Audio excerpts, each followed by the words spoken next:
गणेशाय नमः। श्री दशा माता जी की चौथे दिन की चौथी कथा। एक साहूकार था। उसके परिवार में 5 पुत्र, उनकी 5 बहुएं तथा एक पुत्री थी। पुत्री का विवाह हो चुका था, परंतु उसका गौना नहीं हुआ। इस कारण वह भी अपने माता पिता के घर में रह रही थी। एक दिन साहूकार की पत्नी दशा माता का गंडा लेने लगी। उसकी बहुओं ने भी गंडे लिए। बहुओं ने अपनी सास से पूछा, क्या ननद के लिए गंडा लेना है? सास ने हाँ में उत्तर दिया।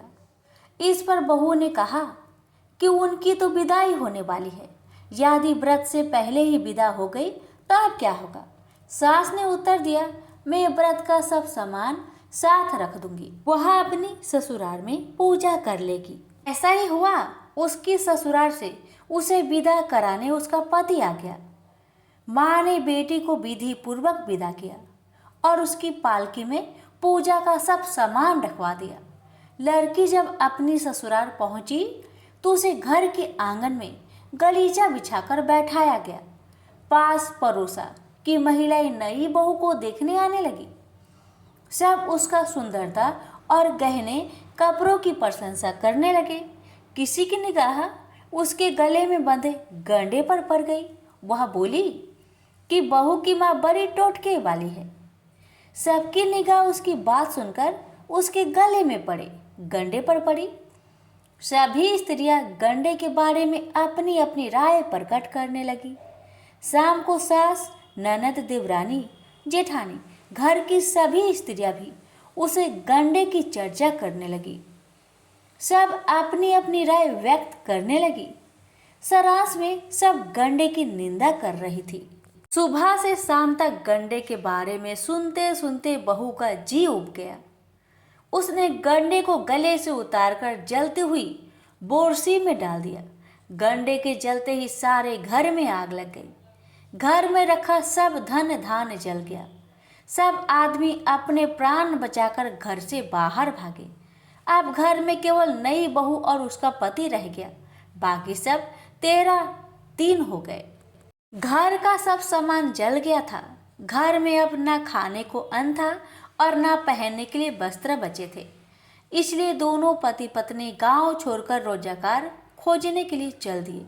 चलते चलते वे उसकी गांव में पहुंच गए, जहां की वह लड़की थी। लड़की ने अपने पति से कहा, यहाँ बाहर झोंको और मैं भी कोई काम ढूंढती हूँ। पत्नी का कहना मानकर वह बाहर झोंकने लगा और वह स्वयं कुएं के चबूतरे पर बैठ गई।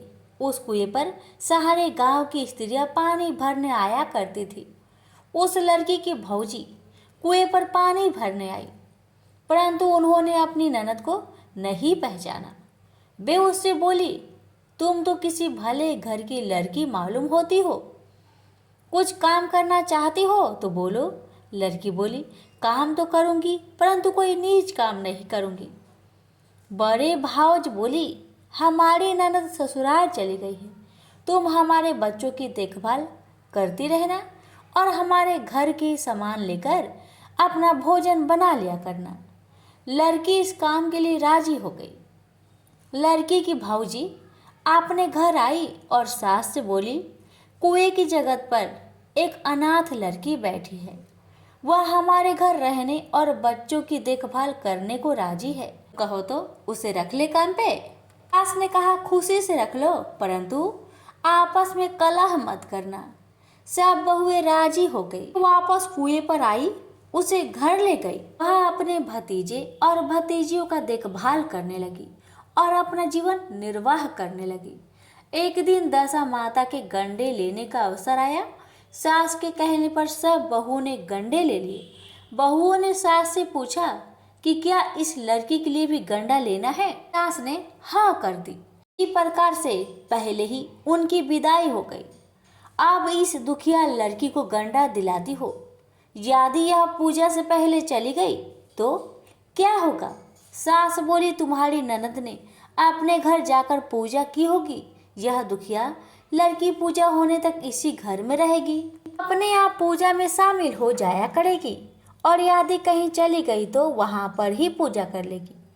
सर्वसम्मति से लड़की ने भी दशा माता का गंडा ले लिया। 9 दिन तक वह दशा माता की कहानी तथा व्रत पूजा में शामिल होती रही। 10वें दिन लड़की की माता व बहुओं ने सिर से स्नान किया और घर में चौका लगाया तथा पूजन की तैयारी करने लगी। लड़की बहुओं से बोली, यदि कोई पुराना कपड़ा मिल जाए तो मैं भी स्नान कर लूं। बहुओं ने अपनी सास से पूछकर अपनी ननद की साड़ी उस लड़की को दे दी। अपनी पुरानी साड़ी लेकर वह स्नान करने गई। उसने सिर से स्नान करके साड़ी पहनी और घर आ गई। घर पर पूजा आरंभ हो गई थी। वह जैसे ही पूजा के पास आकर बैठी तो बहुओं ने कुछ कहना शुरू कर दिया। इस पर सास नाराज होकर कहा, तुम्हारे मन में जो आता है सो बकती रहती हो।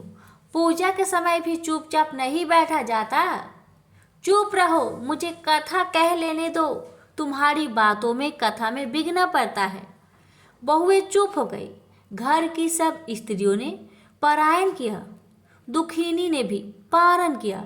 इसके बाद स्त्रियां एक दूसरे का सिर गूंथने लगी। एक ने दुखिनी का सिर गूंथना शुरू किया। वह बोलेगी, जैसे गूंथ इसके सिर में है वैसे गूंथ हमारी ननद के सिर में थी। सास नाराज होकर बोली, तू मेरी बेटी का मुकाबला इससे क्यों कर रही है। सास ने बहू को डांट दिया, परंतु उसकी बात मन में घर कर गई। उसने दुखिनी से कहा, आज रात को मेरे पास सोना।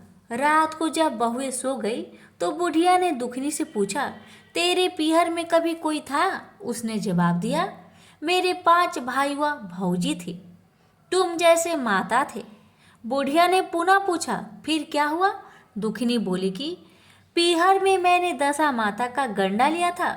उसके पूजन से पहले मैं ससुराल के लिए विदा हो गई। ससुराल में पहुंचकर मेरे गले में पड़े गंडे को देखकर वहां की स्त्रियां हंसी उड़ाने लगी। तब मैंने उस गंडे को आग में डाल दिया। उस गंडे के साथ साथ सारा घर जलकर भस्म हो गया। सब लोग 13-3 हो गए। हम दोनों भागकर इस गांव में आ गए हैं। उसकी माँ ने पूछा कि तेरा पति कहाँ है। दुखिनी ने बताया कि वह भर भूजे के यहाँ भार झोंकता है। दशा माता के प्रकोप से हमारी यह दशा हो गई है। बुढ़िया समझ गई कि यह दुखिनी उसी की पुत्री है। तब बुढ़िया ने 5 बेटों को बुलाकर बताया कि यह उनकी ही बेटी है। सवेरा होते ही माता के कहने पर 5 भाई भरभूजे के यहाँ से अपने बहनोई को लेने गए। बहनोई को लाकर उन्होंने स्नान करवाया और उत्तम वस्त्र पहनने को दिए। कपड़े पहनकर वह सुंदर साहूकार दिखाई देने लगा। वह कुछ दिन ससुराल रहकर अपने घर गया।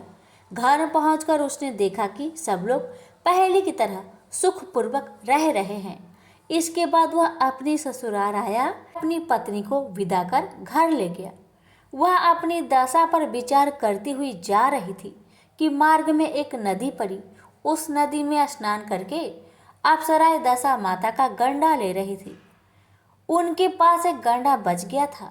वे अप्सराएं बोली, यदि इस डोली में कोई उच्च वर्ग की स्त्री हो तो उसे यह गंडा दे दो। उन्होंने डोली के पास जाकर पता किया और वह गंडा दुखिनी को दे दिया। अब दुखिनी अपनी ससुराल पहुंची तो उसकी सास छाछ सजाए, ननद कलश लिए और देवरानी जेठानी अन्य मांगलिक वस्तुएं लिए उसका स्वागत करने के लिए खड़ी थी। नेक दस्तूर हो जाने के बाद दुखिनी को आसन पर बैठाया गया।